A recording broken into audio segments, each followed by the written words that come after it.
Welcome back to Base Up Training. My name is Dr. James L. Carruthers.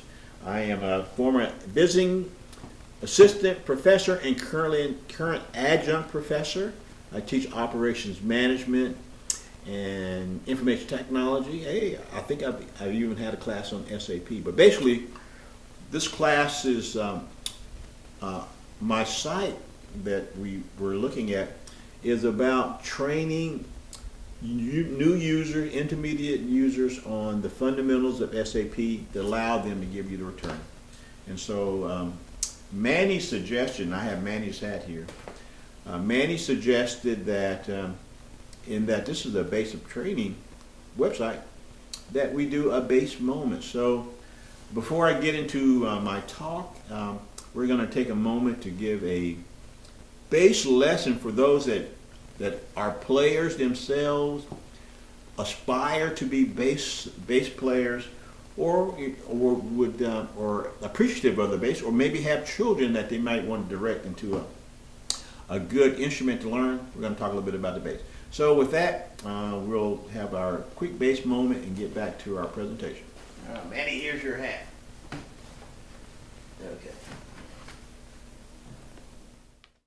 Again, thank you. So what we're going to do is talk a little bit about this instrument, which is the bass. As you see, it is fairly large, but it's also light because it basically is hollow.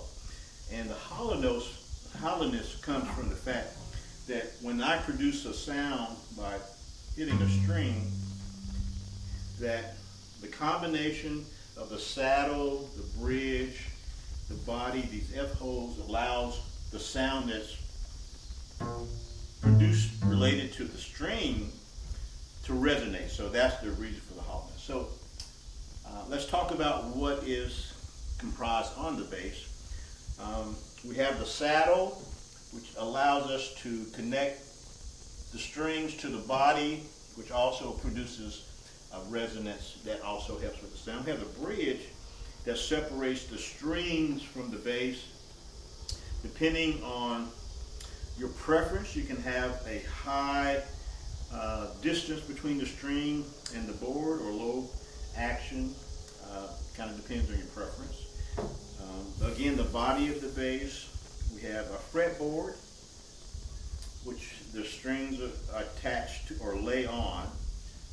And then we have the head and the tuning pegs, which allow us to tune the strings into the proper tone, intonation.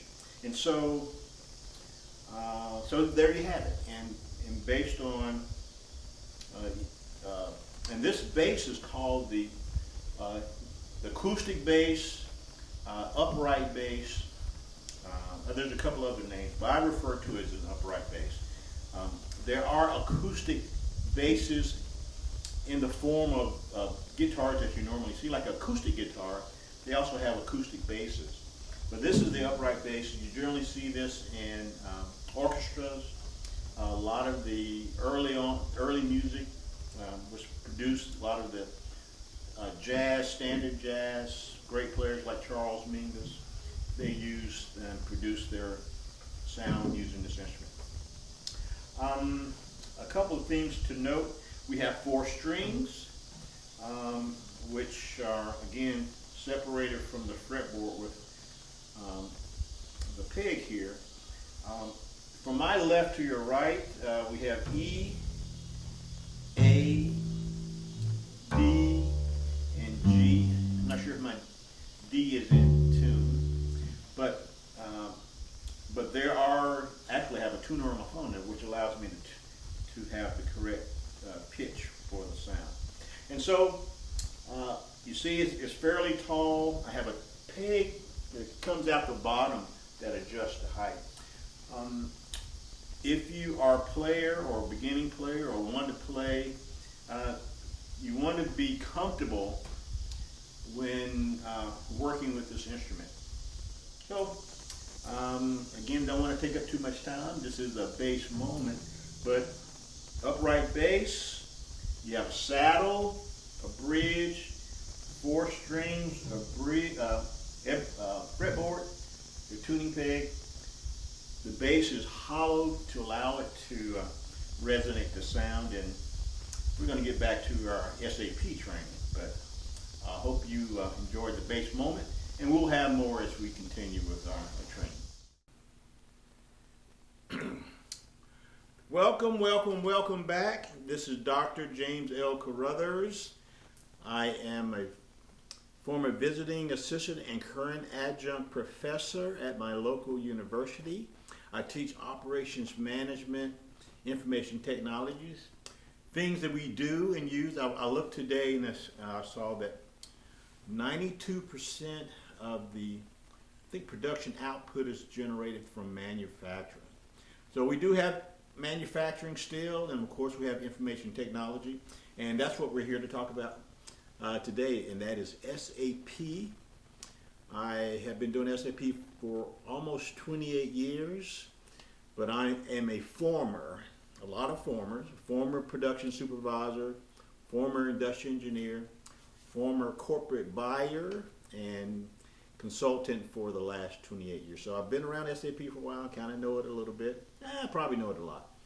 I like to say I've forgotten more than I know now. Because back in the day, before there was Google and ChatGPT, you had to know SAP. And so I've kind of gone through that evolution myself. So what we're doing here, this is kind of a little touch base before we get into training. And so in looking at why we are BassapTraining, I think about the impact that learning has. As a professor, I get new students every semester, and we're about to come up on a new semester, and I tell my students, if you get anything out of my class, critical thinking, being able to look at problems and to solve them with the aid of whatever additional information you can get, but ultimately you need to be able to make a decision. And I look at SAP kind of in two ways. It's a great product. I'm still, although I've been working with it for 28 years, probably a little longer, because I think my company, Continental General Tire, started on we're working in R2, and we'll get into the history of our in the course of what we're going to present. We'll get into the history of SAP, but probably have been using SAP. Well, SAP's been around since 1975, and Continental purchased General Tire in about 88 or 87. But so my company was already using it, although I was in industrial engineering department. But I say that to say that technology has been around for a while, and one of the reasons, the driver for my our company is that ultimately people want to be able to do their job, and technology should not be their job. As I mentioned, SAP is a great product, and again, I'm still fascinated by what it does. But I look at technology in terms of like this. If you have Tableau is a very popular software today. It's excellent, and for data analysis, I teach it in one of my information technology class. Tableau was gracious enough to give me some licenses for my class, and so it's great at analyzing data. But if you don't use Tableau in your company, no big problem. Same thing with Microsoft. We know Microsoft Excel has all types of functionality, but if you only use Excel just to look at data, spreadsheet, no problem. If you don't use it at all, no problem. May take you a little longer to do things, but with SAP, once it's implemented and it's in your company for the users to use, if your users don't use SAP, you're not going to get the return on investment, and two, you're probably not going to get a lot of things done.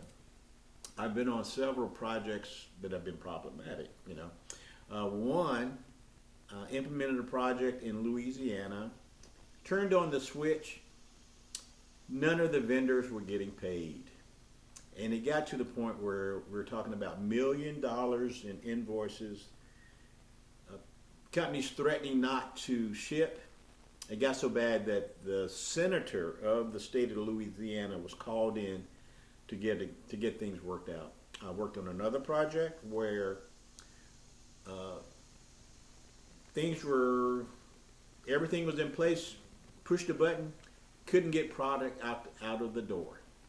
So I say that to say with SAP, the impact of not knowing the software in a way that provides the users to do their job, it does impact your business. So, and in terms of the technology itself, I watch Dan Patrick. One of the terms they use is outkick the coverage, and that's a football term, and where the punter punts the ball so far beyond where the defense has kind of been strategized to be set up, that it gives the opponent the ability to see more of the field and basically have better returns. And so I look at technology that's the same way. SAP has functionality that most users will never use, and the way that the technology SAP is kind of given, it gives all of that functionality again, which the user in the back end receiving, they just want to be able to look at the packing slip, find the PO, do the goods receipt, the 101, put it in the stock. And if those basic things don't happen, then you have issues. And I'm kind of partial to inventory management. My specialty in SAP is MM, material management, supply chain. And so, it's kind of said that things don't start until you receive it. We've got finance and accounting and purchasing, but until you actually do that receipt, nothing else, the transactions don't get started. So, a little long-winded. So, again, this is kind of an introduction until we get into our class. So, we're going to be covering a lot of different aspects of, again, basic to intermediate SAP training. I attended a conference last week. Well, not a conference, but a seminar hosted by SAP where they went over the new functionality of how AI layered on top of S4HANA, how companies can utilize it in doing some forecasting, some basically manipulating data to kind of get better results. So it was pretty interesting. I'm still waiting, SAP, I'm still waiting for my certificate because my Team B won the simulation. So we were able to actually beat AI. And as it relates to that, AI is coming. But the other thing I found out, and I can go into this more, but 2027 is the deadline for when everyone is supposed to move to S4HANA. I asked the question when I said, well, how's that going on our call? And they said they were about 50%. And I'm thinking, that was 50% with some hesitancy. So I think it might be 50%, it may be a little less. But nonetheless, so we have 2 years, companies have 2 years to transition to SAP S4. Probably not going to happen. I did do a little research, and I think there are about 400. I got to go back and look at the number, but it's a substantial amount of users, companies that are on SAP. I have all the data, but it is said that 92% of the Fortune 100 use SAP. And what is interesting about that is that I generally have 60 to 70 students in my class. And I ask, I tell them what I do for a living. I do an SAP consultant. And I ask, well, anybody ever heard of SAP? And generally 1 or 2 people have heard of SAP. That means that maybe out of 60 or 70, that means that our upcoming workforce are going into fields where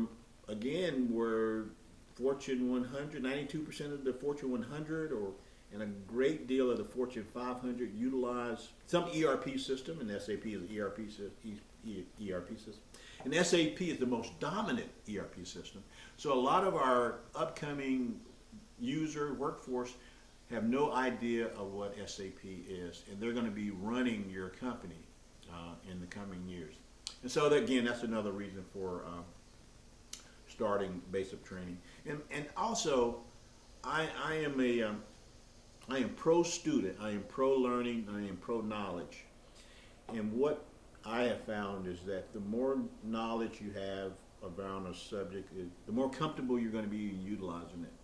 And so one of my teaching philosophies, and I've used this when I've done training, is that leave no one behind. There are always going to be someone inevitably, there are folks in the class who get it right away. And so in essence, they kind of have to grin and bear it, as I go over things. And then there are some that kind of will get it. And then there's the ones that I can look out and see they don't have it at all. And so my philosophy is leave no one behind. And I do that in my college education curriculum. And I also do it when I've done training for different companies. And generally, adult learners, we learn different. My students, they have to grin and bear it and bear with me because they want to get an A. For our adult learners who need training in order to do their job, they just want to know what they need to do to get their job done. And so there's kind of a different motivation, but ultimately my job is the same, to make sure that they get it. And so again, basic training is set up to work with individuals, groups, again, because you're this latest workforce, and we know I am a seasoned individual myself. I've been around for been out in the work world, I guess, almost 40 years now. And we're us of this generation are kind of looking to move aside, or if we can, and we will take a lot of knowledge with us. And so I don't want to ramble on with this introduction, but I just want to kind of, again, touch base with you. I think I'm going to put this on my website under blog and post it online. But if you are in the Charlotte area, 704 North Carolina, South Carolina, and you need some individual training for your employees or an overview of what your training requirements are, basic training can do that. We can come in, provide one-on-one, assess the needs of your organization. Again, because we have a very transient workforce now. Folks will up and move, and a lot of, again, as someone has been with a company for a long time, the person that knows the most are the ones that have been there the longest, and at times they may not be there, or they might have the knowledge, but they don't have the skills to convey or communicate that to your new workers. So again, basic training, if you're in the Charlotte area, let me provide my email, adm at BassapTraining.com. You can contact me, send me an email. My phone number is also at the header of my website. It's also my personal number, but we'll work with that. But if you need individual training, that's on one side. The other thing that we can do is, again, my background is supply chain management. I've worked for major companies, Exxon, Coca-Cola, Boeing, Honeywell, doing implementations in SAP and material management, the Navy, the Army. And so I have a lot of experience in supply chain management, and then as an industrial engineer and corporate buyer, I understand analyzing that business. And so if you want a good assessment of where you're at in terms of supply chain, we can do that as well. But right now, again, we are focusing on training. And so with that, I borrowed Manny's hat, and we had a few questions to come in. And so what we're going to do is pull a question out of the hat. I'm not sure if I'm going to answer it right now, but it might be something we can look at later on. So let's pull out the first question. What is SAP? Well, SAP, I will do a class on it, but SAP, let me get back to this one. Because I think I did a preview of one of the questions, which kind of relates to that. Let me find that question. Oh, here's the question itself. Why is this software named after tree sap? And I asked this question, I like this question. Again, why is a software named after the oozing out material from a tree, like called sap? And for most most folks that aren't familiar with SAP, when they look at SAP, it basically spells SAP. And one thing I kind of know is that if I'm talking to somebody about what I do and I say SAP, if they respond, yes, I'm familiar with SAP, and instead of saying you work with SAP, I know that we are like minds. And word to headhunters, those who pick up job requirements, if you call me and say I have a SAP requirement, I know that you're just there to try to get a resource on a project. You don't understand the business when you call it SAP. So that was the first question: why SAP? It's named after a tree. SAP. It is not. It's systems. It is called SAP. And back to the other question: what is SAP? Systems, application, and products. Actually, I created a course at Central Piedmont Community College. I have a 40-hour course that talks about SAP and all of the modules. But SAP stands for Systems, Application, and Products. It was founded in 1975 by, I think, about 5 or 6 German engineers. And what they did was they came up with a accounting solution. They were working for IBM. They went to IBM, as I understand, and said, hey, we have this software that will run on IBM, and will be beneficial for companies. And if you're familiar with the story of Microsoft, where Bill Gates and his college friends came up with Microsoft, the software, they offered it to IBM. IBM said, well, we are in the hardware business. So they turned down the opportunity to actually own Microsoft, as I understand it. And so the similar thing happened with SAP, that they went off and started their own company, and now it's maybe the second or third largest ERP software in the world. So, and I'll go in more into detail about that. All right. So next question. Ooh. How do you find or know if you have a good consultant? I'm going to be a little cheeky here and say you might not have a good consultant. And I just say that to say, in 1995 is when R3 came out. And when that came out and introduced, where we had it, took it down to desktop-based software, similar to my own experience, that there weren't a lot of consultants around when SAP first came out. And so what happened is that companies had to go to their internal teams and find out employees who knew the business and could learn SAP. And I was one of those people. I was a corporate buyer. I had at one point I was responsible for about $500 billion in spend.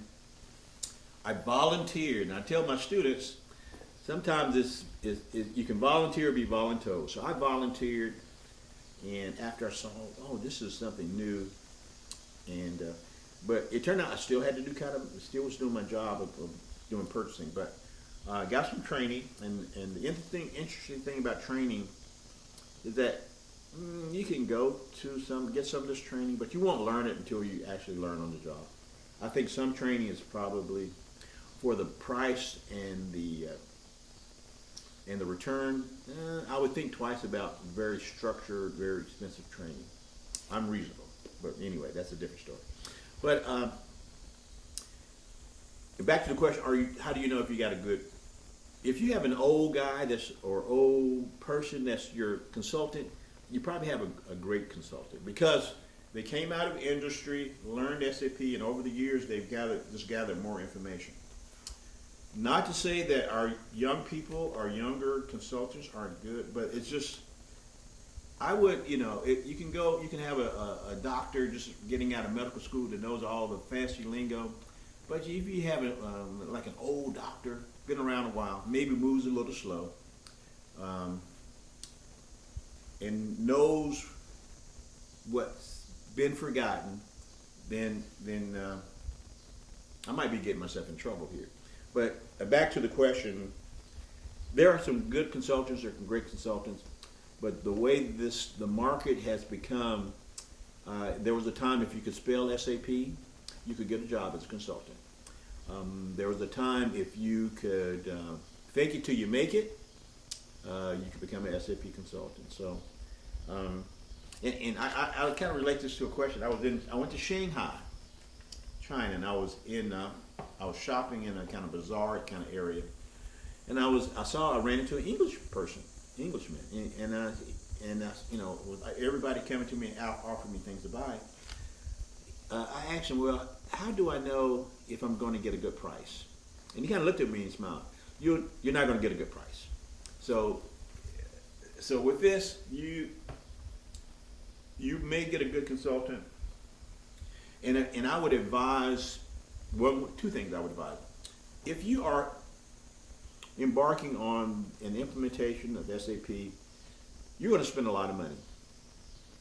I've worked with companies, $100 million a year budget towards SAP. I talked to a recruiter years ago.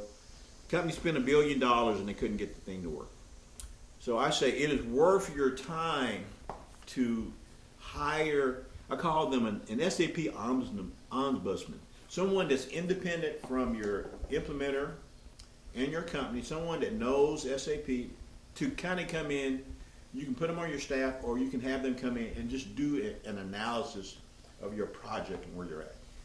It is worth the money instead of going down the track. I call it swimming across the lake. You implemented SAP, everybody says everything is going great.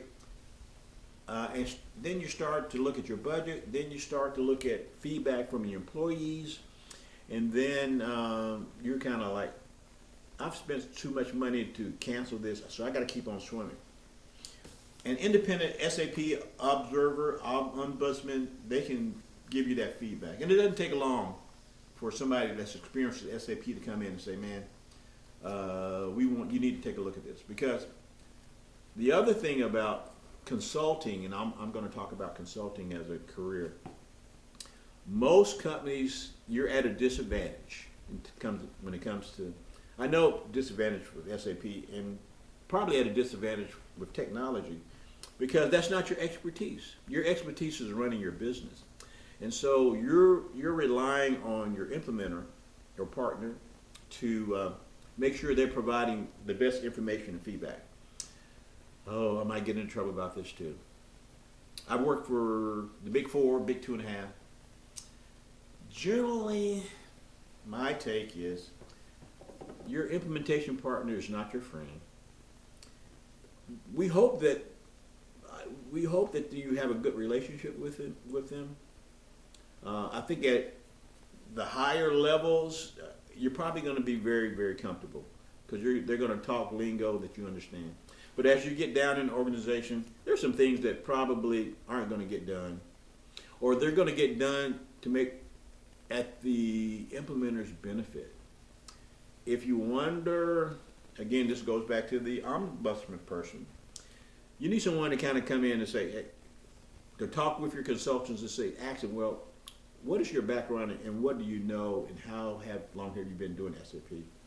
I recently finished a project, well, I rolled off a project, was rolled off a project where,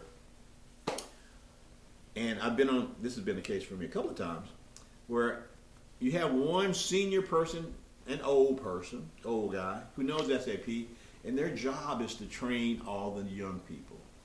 It is a model that some of the integrators use because, yeah, they can have that fixed cost contract, but they can minimize their expense by having younger people. And so, that's business, but again, your implementer may not be your friend, and their interest is, yeah, they're interested in doing good work and getting to the end, but they're also interested in billing hours and having their folks on site on the project and billing. So hopefully I'm not rambling too much. Another question, what is S4HANA? We're going to get into that. But S4HANA basically is SAP's latest release. R2 was around early, the 70s, going into the 80s. R3 came out in 92-ish, 90, I think 95 when it started getting implemented. And then S4HANA came out in 2015. And really, I talk about this in my information technology class. One of the drivers I've seen over the years with SAP, this video is probably a little longer than I need it to be. But anyway,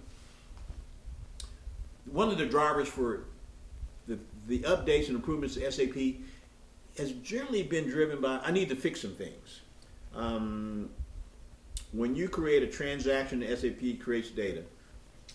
Depending on what that data is and how many transactions, all of that data has to be saved.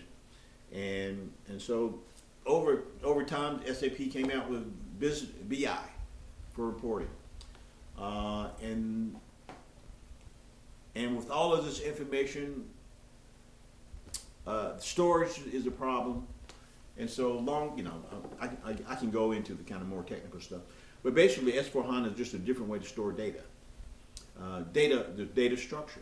And this is kind of SAP's on data tool, in that the way data is saved in databases is read. And with the advent of faster computers, as I teach in my information technology class, Moore's law says technology doubles every 18 months. It's probably doubling faster than that. And so as databases needed to be bigger to hold all of this transactional information, some concepts in how to retrieve that in memory transactions. And so the next step was going to S4HANA, which allowed companies to be able to interrogate their data faster. And also because the cloud, S4HANA is kind of designed to go into the cloud. In essence, basically off-premise servers where maybe a third party is managing your data for you. I have some thoughts on that. I'm an old school guy. I like to have my server down the hall from me because, hey, if something happens, I want to be able to go down there and make sure it's okay. But, the current trend is to go to the cloud. S4HANA is more suited for the cloud. And so there's some things that have been done with the software to allow it to be more compatible, to fit into the box of the cloud. So that's where S4HANA is. So, all right, I need to be wrapping this up. Another one. Why do projects fail? Actually, I did some of my research in my doctoral program. I looked at this. I ended up, and I'd first like to say thank you, Dr. Webb, for being my chair of my committee. This is my dissertation. My dissertation took me 1.5 years to write and research, so I am published. And my dissertation is on entrepreneurship and failure, and what do you do when you fail. And so one of the things about SAP technology, projects fail. I think I studied I got a graduate certificate in 2013, no 2003 from UNCC. And at that time, it was probably like 90% of projects, IT projects fail. And they fail for a myriad of reasons. The one that kind of ties back to what we're doing with basic training is that we know that user acceptance is a key driver. Will the users accept this new software that's going to change their world and how they do their business? That's one. And then ease of use.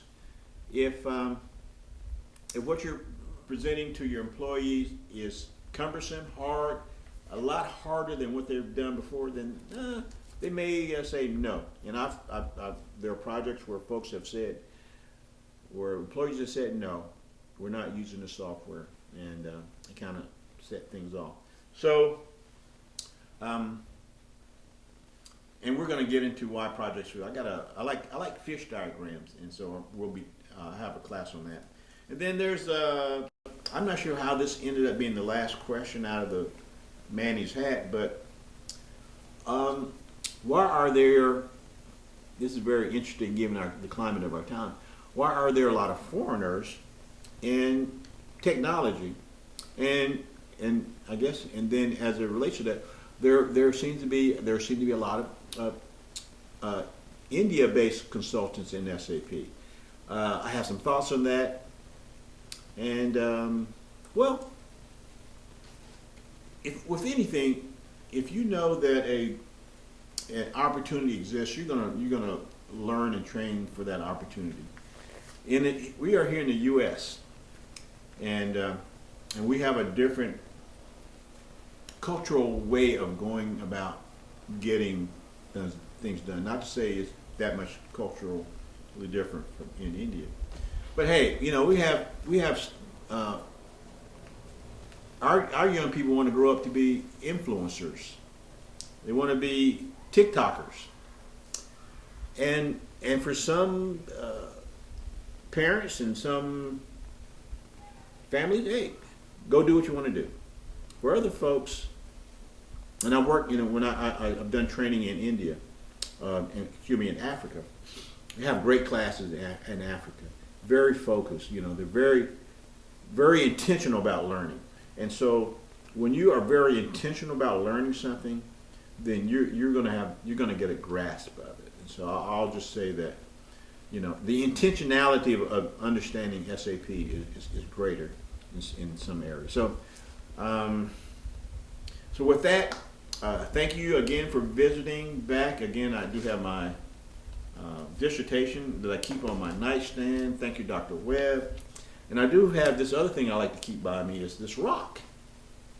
This rock comes from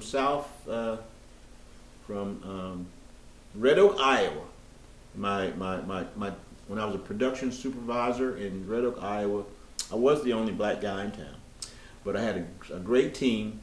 And when I left, they gave me this rock, and I've had it for over 30 years.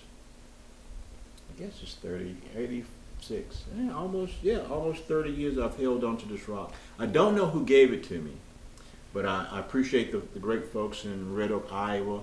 I did go back years later, a few years ago, just to drive through town.